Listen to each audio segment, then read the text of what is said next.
So, welcome to Spike Up UK. In this video, we're going to be talking about the smart camera helmets, which is a standard bike helmet with several extra features. So, on the front, you've got a camera that obviously records footage, but also logs your GPS location, which plays back on the app. You've also got Bluetooth for taking phone calls or playing media. And on the back of the helmet, you've got safety lights and indicators. So what I'm going to do now is just look inside the box, and inside we have the helmet is already bagged up, like a pull string bag. Let me take it out, leave that to one side, and inside you've got the USB-C charging cable for charging up the helmet, and you've also got the watch. So the watch can be worn either on your wrist or on the handlebars of the bike, and that's for controlling the indicators and the lights. So smart features aside, it is also a standard bike helmet as well. It's actually quite comfortable to wear. It's rated, and obviously you've got the normal chin straps at the front, and you've got the standard wheel, like the head adjuster at the back there as well. The device is powered, it's kind of like three separate sections. So you've got the lights, the Bluetooth and the camera.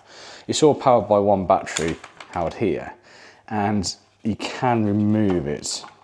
However, it doesn't really give you much by doing that, because there isn't a separate battery, there's no separate battery charger.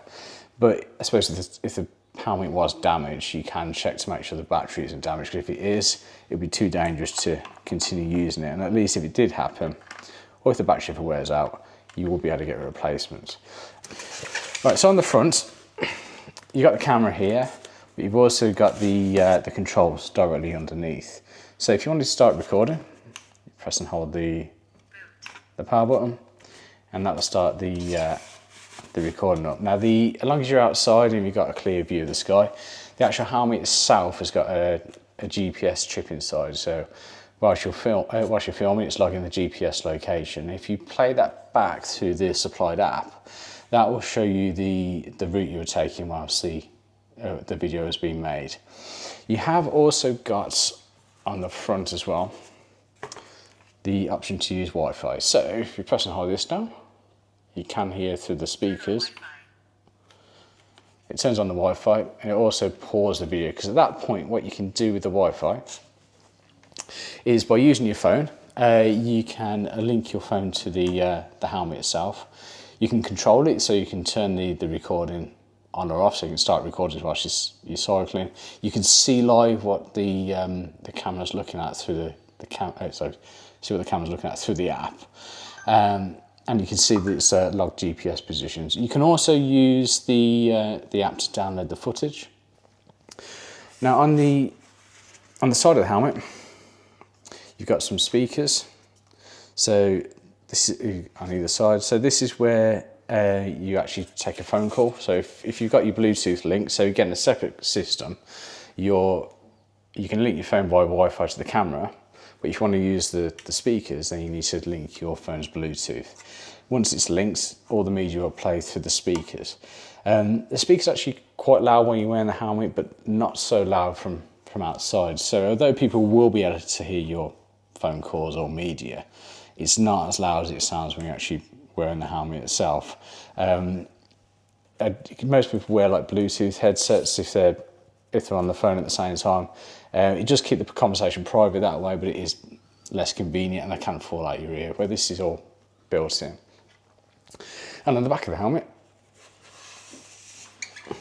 is where the lights are stored. So if we turn this on, so it turns on and it loads up the Bluetooth as well. So like I say, we've got two independent systems really. This controls the lights and the Bluetooth, so you can turn that on, but not the camera. You turn the camera on separately from the front, so you can have them both on at the same time, but it's all powered by the same battery. So when the lights are on, you can then use the button.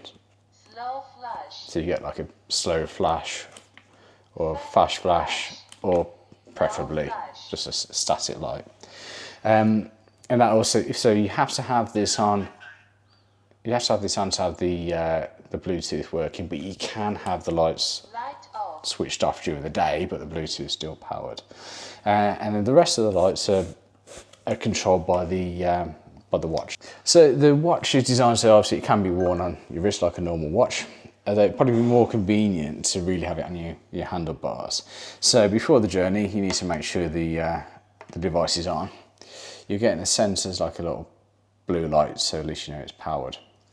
And from here, really, the only main controls are the indicators, the emergency lights, but also the phone answering as well. So basically, if the phone rings, you can press that button to answer and again to hang up.